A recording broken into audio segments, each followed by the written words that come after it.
So now students will start with force on a current carrying wire.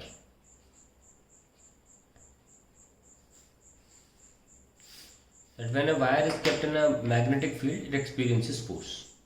और ये बात भी लॉरेंस ने बोली थी. लॉरेंस ने बोला था when a wire is kept in a magnetic field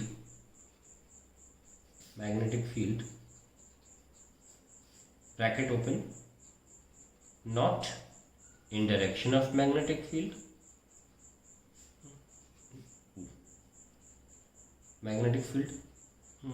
and not opposite in direction to opposite in direction of magnetic field. ये इम्पोर्टेंट है कि क्योंकि इस दौरान फोर्स नहीं लगेगा. ठीक है.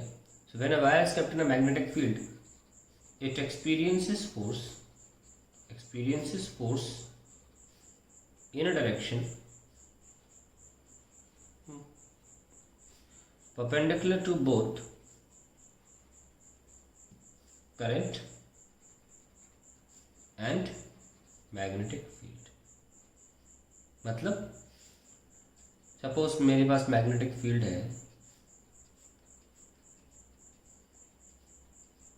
क्रॉस का मतलब inside the plane of paper, and suppose इसमें मैं एक वायर रख दूं जिसमें करंट जा रहा है.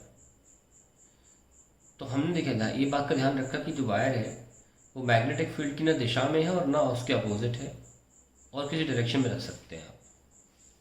तो फिर इस वायर पे फोर्स महसूस होगा, और वो फोर्स का डायरेक्शन होगा परपेंडिकुलर टू बोथ करंट भी और मैग्नेटिक फील्ड भी. ठीक है. यानी कि करंट से भी परपेंडिकुलर होगा और मैग्नेटिक फील्ड से परपेंडिकुलर होगा. हम इसको ऐसे दिखा सकते हैं कि हमारी जो मैग्नेटिक फील्ड है वो इनसाइड है, और हमारा जो करंट है वो इधर है. तो एक तरह से इस प्लेन में हमारा करंट और मैग्नेटिक फील्ड आ जाता है in the y z plane एक तरह से. तो फिर हमारा जो फोर्स होगा वो इस प्लेन के परपेंडिकुलर होगा, ये मैं कह रहा हूँ, in a direction perpendicular to both current and magnetic field. तो both current and magnetic field का मतलब ये हुआ perpendicular to the plane in which current and magnetic field आए. तो वो या तो ये राइट साइड हो सकता था या लेफ्ट साइड. नीचे हो नहीं सकता, वो उस प्लेन में हो जाएगा. ऊपर भी सेम बात रहेगी, और इस तरफ भी नहीं हो सकता क्योंकि फिर से वो इसी प्लेन में हो जाएगा. तो वाई और जेड एक्सेस की दिशा में तो नहीं हो सकता. या तो फोर्स राइट साइड होगा या फोर्स लेफ्ट साइड होगा, है ना, क्योंकि हमारा करंट वाई एक्सेस की तरफ है और हमारा जो मैग्नेटिक फील्ड है वो नेगेटिव जेड एक्सेस की तरफ है. तो या तो आई हुआ या माइनस आई हुआ. जब ऑब्जर्वेशन देखी गई तो बताता हूँ क्या देखा गया. ऑब्जर्वेशन में इस पर्टिकुलर केस के अकॉर्डिंग जो फोर्स था वो लेफ्ट में लगा. तो लेफ्ट में जब लगा तो उनको रियलाइज हुआ भाई एक वेक्टर है जो बाकी दो वेक्टर्स के परपेंडिकुलर है. तो यानी कि ये जो फोर्स है, हमने पहले बोला आपको करंट को अकेले नहीं लिख सकते क्योंकि वो स्केलर क्वांटिटी है, और चैप्टर में इस यूनिट में करंट जो है वो वेक्टर की तरह ट्रीट हो रहा है, यानी कि उसका डायरेक्शन है. तो हम क्या करते हैं, उसके साथ एक लेंथ एलिमेंट लगाते हैं और इस पूरे टर्म को बोलते हैं current element, cross with B. कारण क्रॉस प्रोडक्ट का ये था क्योंकि क्रॉस प्रोडक्ट में क्या होता है, अगर क्रॉस प्रोडक्ट लिखो ए क्रॉस बी इक्वल्स टू सी, तो जो सी होता है हमेशा बाकी दो के परपेंडिकुलर होता है. सिमिलरली जो एफ है वो आई और बी दोनों के परपेंडिकुलर है. ऊपर से आई क्रॉस बी ने जस्टिफाई किया लेफ्ट डायरेक्शन को. एक्चुअली में फोर्स का लगा लेफ्ट साइड. तो आई क्रॉस बी ने जस्टिफाई किया एक्सपेरिमेंट के दौरान कि फोर्स लेफ्ट लग रहा है. वहाँ के बाद हमने साथ गारंटी दी कि भाई क्रॉस प्रोडक्ट में आई एल क्रॉस बी होगा, ना कि बी क्रॉस आई एल.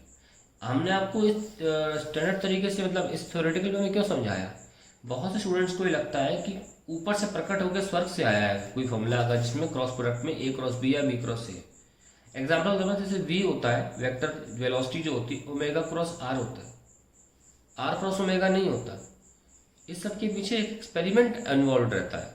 वो जो आंसर देता है उसके अकॉर्डिंग हम लिखते हैं, फिर निर्धारित करते हैं क्रॉस प्रोडक्ट को इस तरह से लिखना है.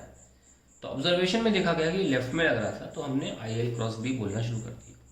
इसका प्रूफ भी है, तो अभी हम लिख सकते हैं वैसे इसको, ये हो जाएगा I L B sine theta. तो ये कोई इम्पेरिकल नहीं है, मतलब ऑब्जर्वेशन में भी आया और हम उसको प्रूफ भी कर सकते हैं। जनरल तरीके से हम फोर्स ऑन चार्ज को कंटिन्यू करके इसको प्रूफ भी कर सकते हैं, कोई बहुत बड़ी बात नहीं है। लेकिन अभी थ्योरेटिकली समझने की कोशिश करिए कि लैब में बैठेंगे तो ऐसा आपको दिखता रहेगा। हालांकि एग्जाम में क्वेश्चंस करते वक्त हमें ध्यान रखना चाहिए कि कोई भी क्रॉस प्रोडक्ट या लेफ्ट हैंड राइट हैंड का इस्तेमाल ना करें, सिंपली एक चीज़ का फॉलो करें, दैट इज आई जे के मेथड। आई जे के फॉर्म में लिखें, क्रॉस करें, आंसर आ जाएगा। तो अब नेक्स्ट लेक्चर में we will see how to prove this.